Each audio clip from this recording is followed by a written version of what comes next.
Thank you for joining us today.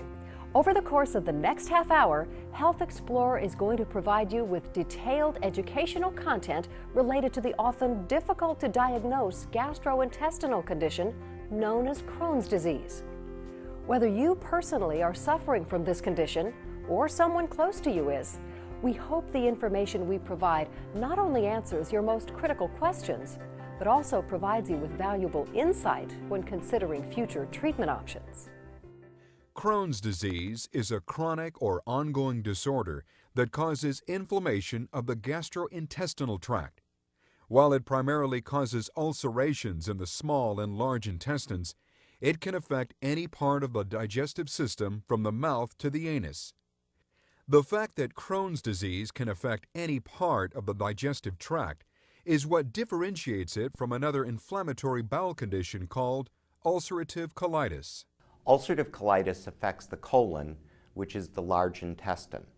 Any portion of the large intestine can be involved. About a third of the patients have just the lower third, what's known as the rectum, involved. Another third of the patients will have the rectum and left side of the colon. And finally, about 1/3 of patients, the entire colon is involved.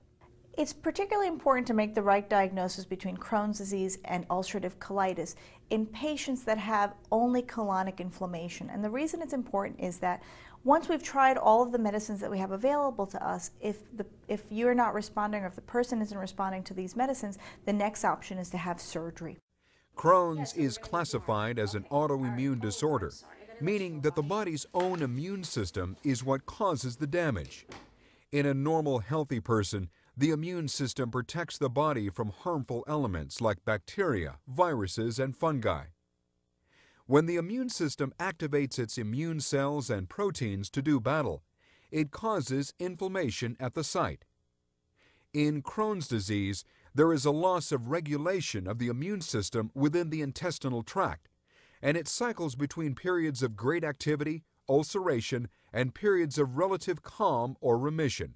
There are different types of Crohn's disease, and the different types may present with different findings and different complications.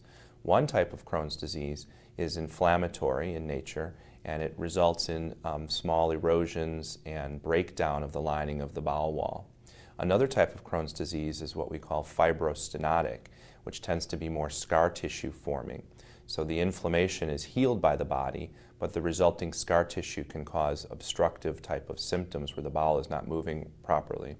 And the third type of Crohn's disease is what we call penetrating, and that means that the inflammation goes right through the wall of the bowel and has a tendency to form connections between loops of bowel or connections between the bowel and other organs or the skin. So the different types of Crohn's disease present in slightly different ways. It's important to diagnose Crohn's disease early because Crohn's disease is a progressive disease. And in some people, the Crohn's disease can progress very rapidly to complications such as narrowing of the small intestine leading to blockages or perforation of the small intestine requiring surgery. And we reason that by diagnosing it early, we can try to intervene in those people that are destined to have a poor outcome. It is estimated that nearly 500,000 Americans suffer from Crohn's disease. The condition affects both men and women equally, and onset usually occurs between the ages of 15 and 35. Crohn's disease historically was first noted to be prevalent in the Ashkenazi or European Jewish population, more prevalent than other Caucasian populations in Europe.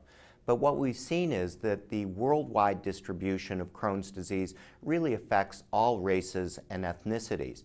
And it appears to be a disease more of first world nations, probably related to hygiene more than genetics alone. Crohn's disease is a lifelong condition. We understand it to be a disease in which once someone is diagnosed, they're going to have one of several different patterns of disease. Fortunately, most people have a milder form of disease in which they have active symptoms that may limit their ability to work or go to school, but only intermittently and rarely.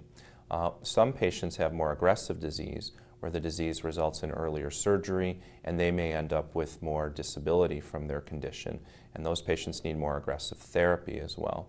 And then some patients will cycle between the two conditions And with the right therapy, and in many cases surgery, they'll end up with a milder form of the disease that's stable over time. The early symptoms for Crohn's disease may not prevent a person from going about their daily life. At first, it may seem like more of a hindrance than early onset of an actual disease. Some of the early symptoms of Crohn's disease is people having diarrhea or loose stool more frequently than they're used to having. Other things that people might experience are fatigue, low-grade fevers, night sweats, canker sores in their mouth, crampy abdominal pain after they eat.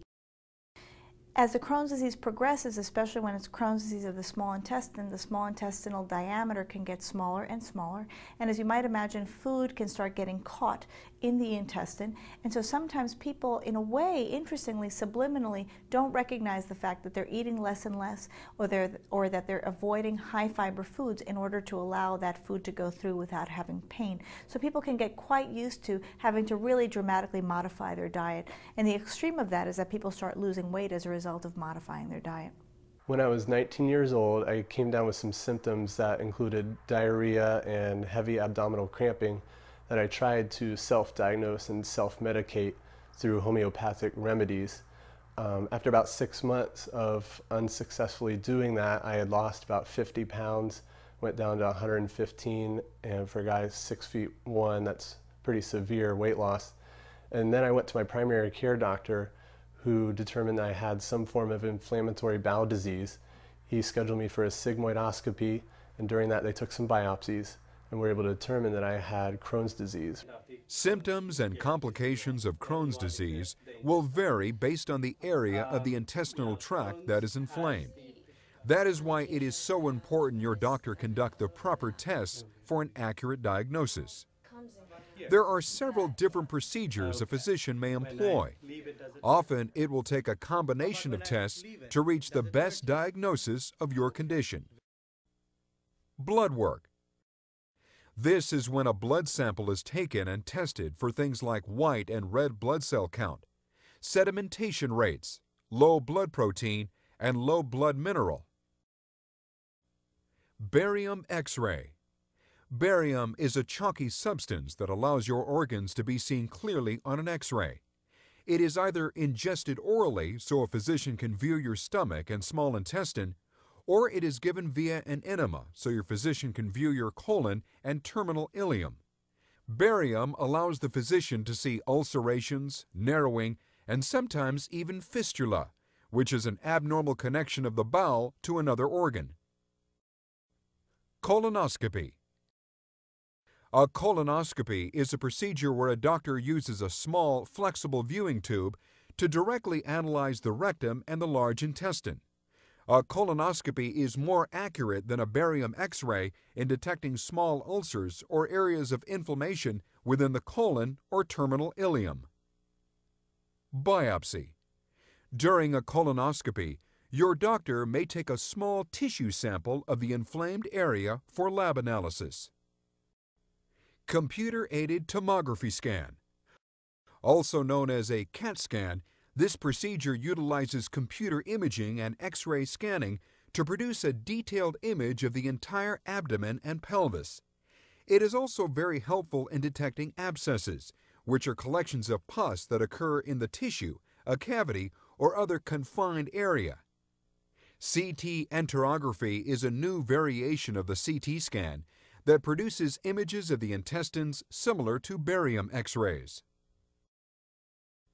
Video capsule endoscopy.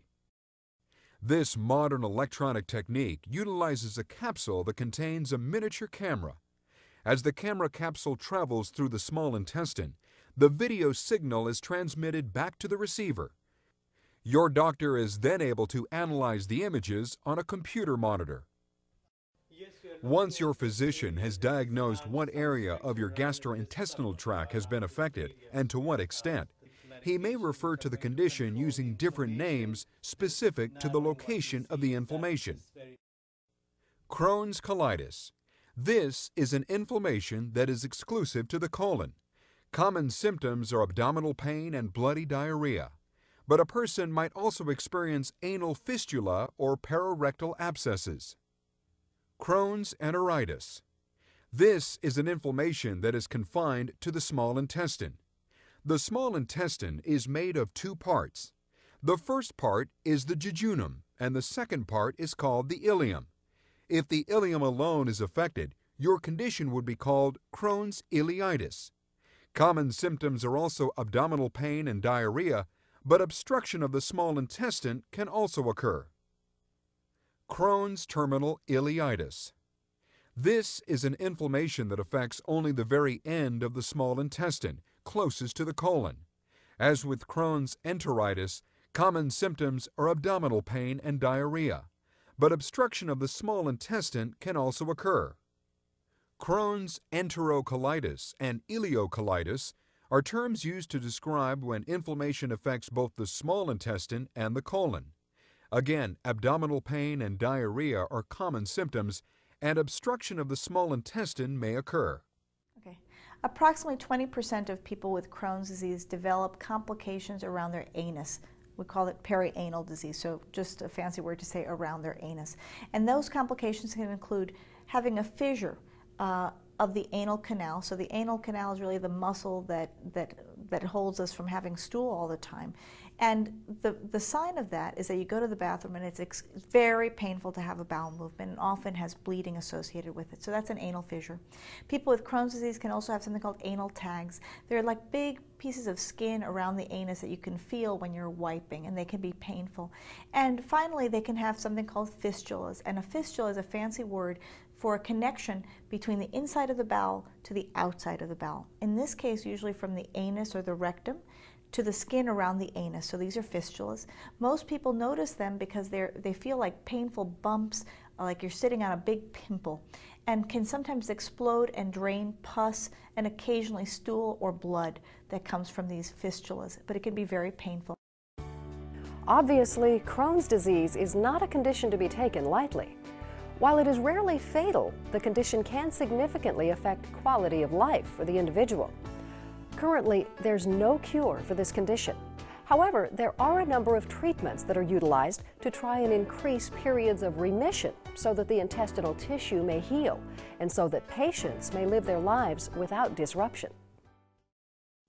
Number 5, aminosalicylic acid, which is similar to aspirin in chemical composition, has been effective in treating the symptoms associated with Crohn's disease if the drug is administered topically to the inflamed intestinal lining.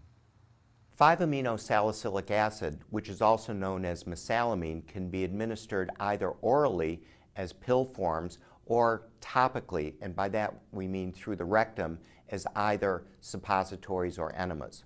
There are several different oral formulations of 5-aminosalicylic acid, or 5-ASA. The simplest is pure 5-ASA, or mesalamine, that is coated in several ways to protect it against absorption high in the intestinal tract so that it can get down into the lower portions to have its best effectiveness. In those formulations of pure 5-ASA, they're generally very well tolerated with very few side effects aside from very rare allergies. Kidney function by a blood test needs to be monitored about once a year, but this is very rare to have an effect on the kidneys. The other formulations require carrier compounds to get the 5-ASA down to lower portions in the intestine.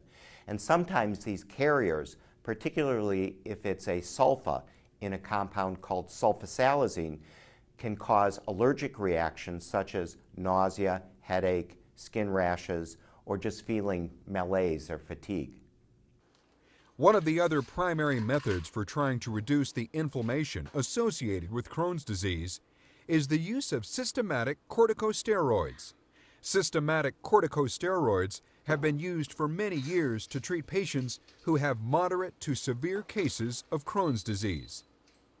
Corticosteroids work by being absorbed into the bloodstream and then circulating throughout the body and heal the bowel from a circulation in the bloodstream. That's also why, however, they have significant side effects. So many patients are quite aware of the steroid side effects and therefore don't want to be on steroids. Steroids are used for people with more severe Crohn's disease in many cases, or for a short period of time when they have a relapse or a flare of their disease. There's an additional specific steroid called budesonide that's been formulated to release in the last part of the small intestine that we think works more topically, but it still has some absorption. So the side effects from budesonide are substantially less than regular corticosteroids, but not as low as the minimal to no side effects of the aminosalicylates. Recent studies have shown that corticosteroids probably cause people with Crohn's disease to have more perforating complications, which means more perforation of the small intestine, more abscesses, make the disease actually worse. And so we're trying to avoid corticosteroids. The other things that they can do are cause osteoporosis, which is of course thinning of the bones, and cataracts or glaucoma, which can cause visual loss. If a person is specifically suffering from Crohn's colitis, antibiotics may be utilized for treatment. While the exact mechanism of action is not completely understood, they have shown positive results when treating the anal fistula that develop. We believe that Crohn's disease is driven by the presence of bacteria in the bowel, and by reducing that bacteria we might control the inflammation. So in fact, even when people don't have infections, we use antibiotics to treat Crohn's disease of the large intestine, and we also use antibiotics to treat draining fistulas of the perianal area in some patients. A very interesting bit of scientific evidence has been developed that you can use antibiotics as well to prevent recurrence after surgery for Crohn's disease. So we know that Crohn's unfortunately comes back after surgery in many patients. Giving an antibiotic after that surgery can prevent or delay the recurrence. The problem, however, is that we don't seem to know how long we can keep that from happening, and using antibiotics long-term is concerning for obvious reasons to many. While the various treatments we have discussed have a positive history of effectively helping suppress the body's inflammatory response, modern medicine is providing additional alternatives. In our next segment, we'll look at a category of drugs called biologic response modifiers that have shown great promise in helping patients manage Crohn's disease even more effectively.